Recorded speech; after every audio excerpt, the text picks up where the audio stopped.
Hello दोस्तों, हम पढ़ रहे हैं प्रधानमंत्री के बारे में। ये पार्ट सेकंड है।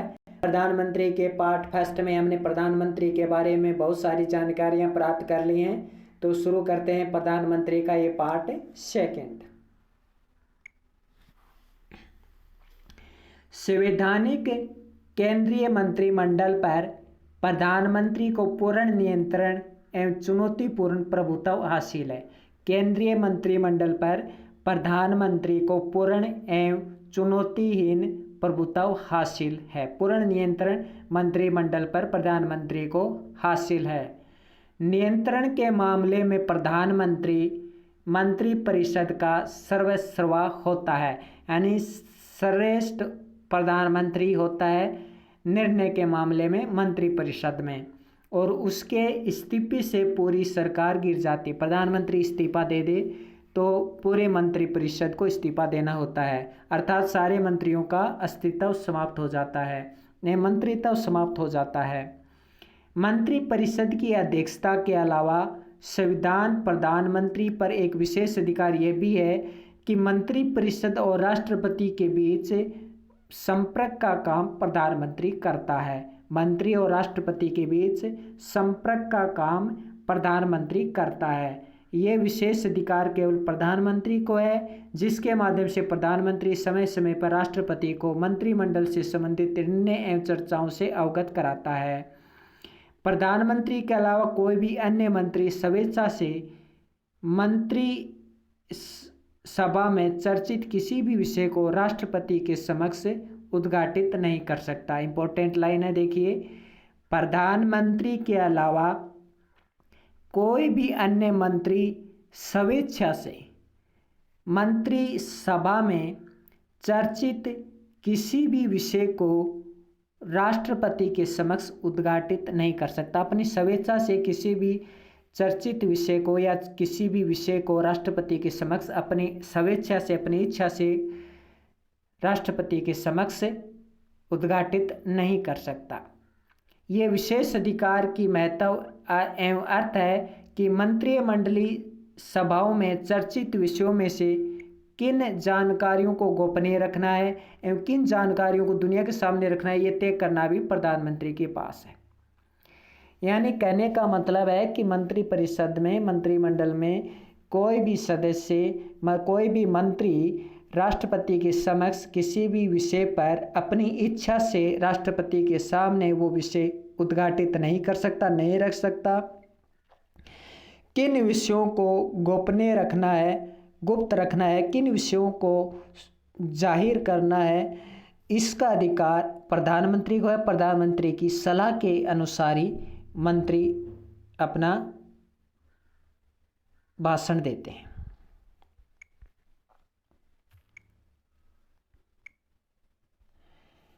प्रधानमंत्री कार्यालय भारत सरकार का उच्चतम कार्यालय है, जो प्रधानमंत्री को सचिवीय सहायता प्रदान करता है। सचिवीय सहायता प्रदान करता है।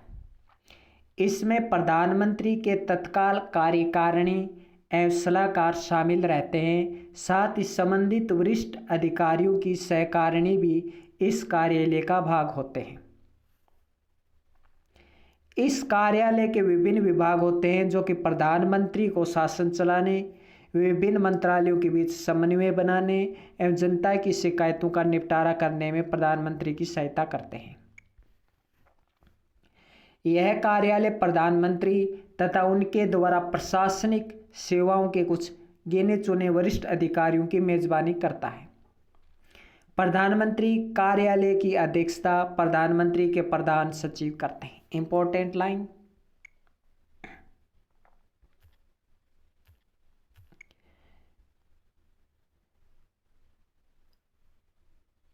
प्रधानमंत्री कार्यालय की अध्यक्षता प्रधानमंत्री के प्रधान सचिव करते हैं। कौन करते हैं? प्रधानमंत्री कार्यालय की अध्यक्षता प्रधानमंत्री के प्रधान सचिव करते हैं। इसी कार्यालय के माध्यम से सभी मंत्रिमंडलीय मंत्रीगण, प्रभारी राज्य मंत्रीगण, मंत्रालयों, राज्य सरकारों तथा राज्यपालगणों के साथ आधिकारिक समन्वय साधते हैं। यानी जो प्रधानमंत्री कार्यालय है, इस प्रधानमंत्री कार्यालय का काम है मंत्रिमंडल, मंत्रीगण, प्रभारी राज्य मंत्रीगण, मंत्रालयों, राज्य सरकारों तथा राज्यपालगणों के साथ आधिकारिक संबंध बनाना।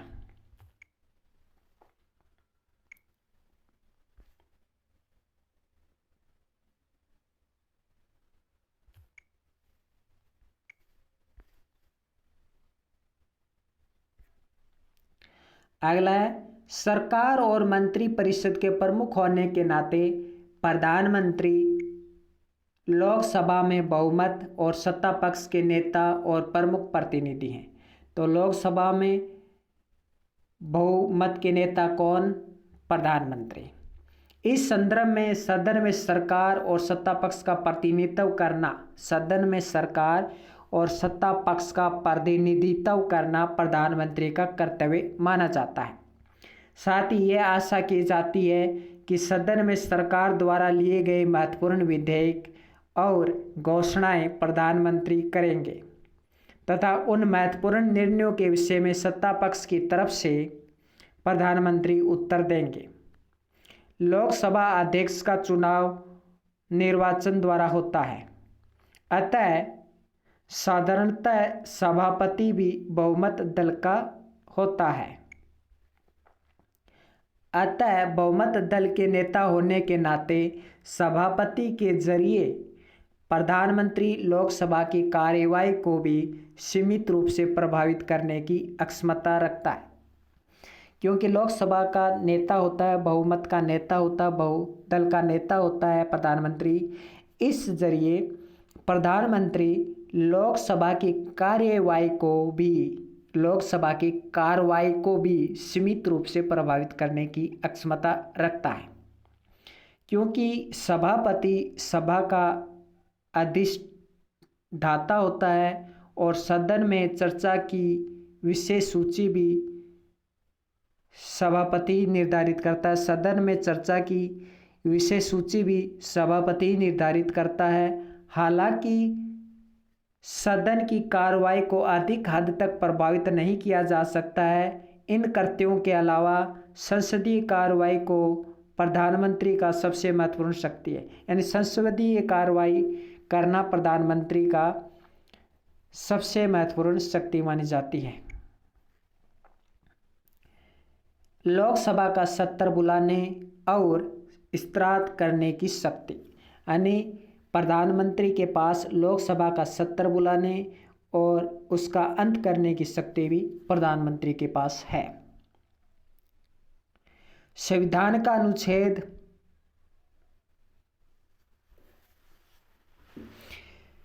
75 लोकसभा के सत्र बुलाने 85 संविधान का अनुच्छेद 85 लोकसभा के सत्र बुलाने और सत्रांत करने का अधिकार भारत के राष्ट्रपति को देता है। ठीक है, परंतु इस मामले में भारत राष्ट्रपति को प्रधानमंत्री की सलाह के अनुसार कार्य करना पड़ता है। यानी सत्र कैसे बुलाए, क्या इसका अंत कर दे सत्र का अंत क्यों करना चाहिए, इस संबंधित जो सलाह है वो प्रधानमंत्री राष्ट्रपति को देता है। तो यहाँ पर भी वास्तविक शक्तियाँ राष्ट्रपति के पास नहीं है।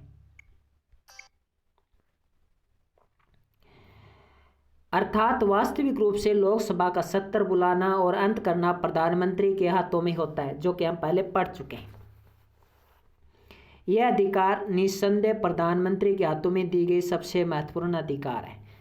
तो वास्तविक रूप से लोकसभा का सत्र बुलाना, लोकसभा का सत्रांत करना, यानी लोकसभा के जो बैठक है उसका अंत करना, जो सत्र बुलाया गया है उसका अंत करना, ये सब अधिकार है वो वास्तविक रूप से प्रधानमंत्री के पास है, जो कि उनके न केवल अपने दल पर बल्कि विपक्ष के संसद की गतिविधियों पर भी नियंत्रण रखता है।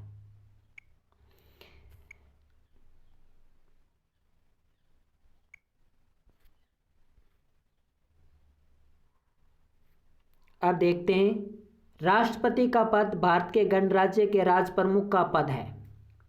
गणराज्य के राज प्रमुख का पद है भारत के राष्ट्रपति का पद, जिन्हें संसद द्वारा अप्रत्यक्ष रूप से निर्वाचित किया जाता है। संसद द्वारा अप्रत्यक्ष रूप से राष्ट्रपति का निर्वाचन किया जाता है। प्रधानमंत्री का पद निस्संदेह भारतीय राजनीतिक प्रणाली का सबसे शक्तिशाली एवं वर्चस्वपूर्ण पद है। संघीय सरकार तथा केंद्रीय मंत्रिमंडल की सारी गतिविधियों एवं नीतियों पर नियंत्रण प्रधानमंत्री के पास ही होता है। केंद्रीय मंत्रियों की नियुक्ति एवं निष्कासन भी प्रधानमंत्री ही करता है। जो केंद्रीय मंत्रियों की नियुक्ति है, निष्कासन है, वो भी प्रधानमंत्री के द्वारा होता है। अर्थात कर्ता राष्ट्रपति है, लेकिन वास्तविक रूप से प्रधानमंत्री के द्वारा इनकी नियुक्ति और निष्कासन होता है। मंत्रियों की नियुक्ति, निष्कासन एवं अन्य ऐसे कार्य प्रधानमंत्री स्वयं नहीं कर सकता है।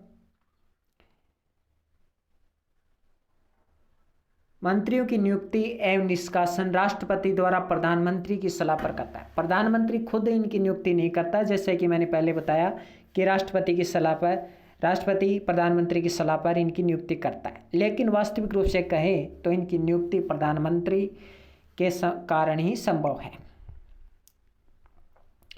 भारतीय संविधान क्रम से ऐसे कई विधान परिष्कृत करता है जिनके द्वारा वैधिक रूप से ये सुनिश्चित किया गया है कि सामान्य मतलब गैर आपातकालीन हालातों में कार्यपालिका के मामले में राष्ट्रपति पर केवल नामात्र की शक्तियां निहित हो, जबकि वास्तविक शक्तियां तो कार्यपालिका की वास्तविक शक्तियां तो प्रधानमंत्री के हाथों में है।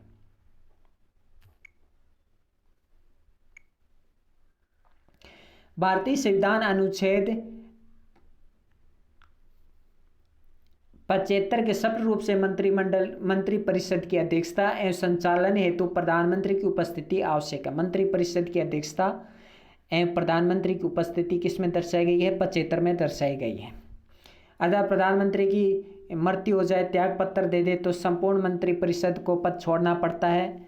वह अकेले ही मंत्रिपरिषद का गठन करता है। प्रधानमंत्री अकेले ही मंत्रिपरिषद का गठन करता है।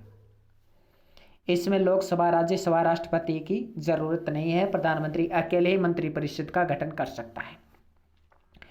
राष्ट्रपति मंत्रीगण की नियुक्ति उसकी सलाह पर करता है, अनेक विभागों का निर्धारण करता है, कैबिनेट के कार्य भी प्रधानमंत्री निर्धारण करता है, सभी नीतिगत निर्णय भी प्रधानमंत्री लेता है।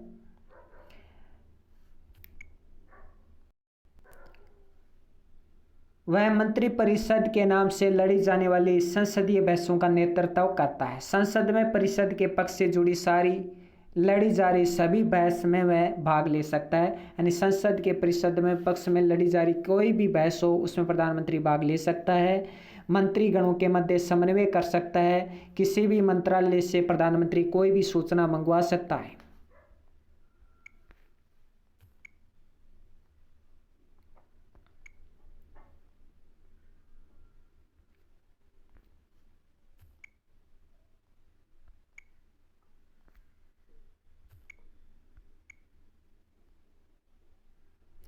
प्रधानमंत्री लोकसभा में बहुदल का नेता होता है।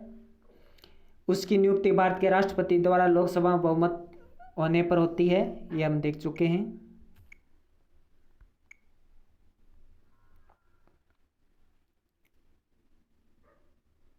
केंद्रीय मंत्रिमंडल पर पूर्ण नियंत्रण होता है, यह भी हम देख चुके हैं।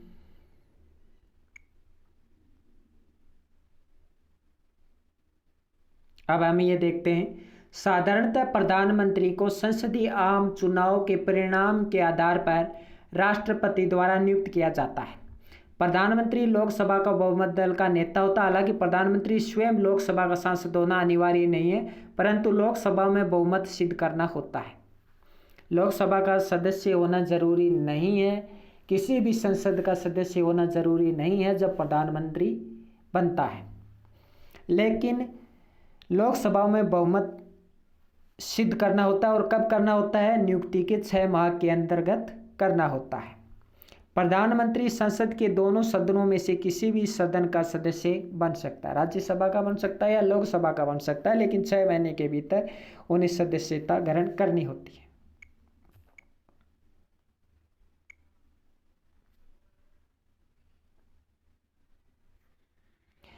प्रत्येक चुनाव पश्चात नवीन सभा की बैठक में बहुदल के नेता के चुनाव के बाद राष्ट्रपति बहुमत दलधारी नेता को प्रधानमंत्री बनाने हेतु आमंत्रित करता है। तो ये जानकारी हम देख चुके हैं।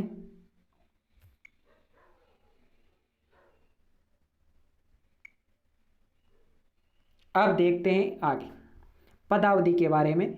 प्रधानमंत्री राज्यसभा में स्थान के लिए कम से कम 30 वर्ष का और लोकसभा में 25 वर्ष का होना चाहिए।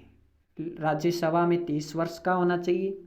अगर राज्यसभा में बहुमत का दल का नेता बनता है, प्रधानमंत्री बनता है, राज्यसभा में मतलब जाता है तो 30 वर्ष का, और लोकसभा में अगर प्रधानमंत्री भाग लेता है तो 25 वर्ष का होना चाहिए।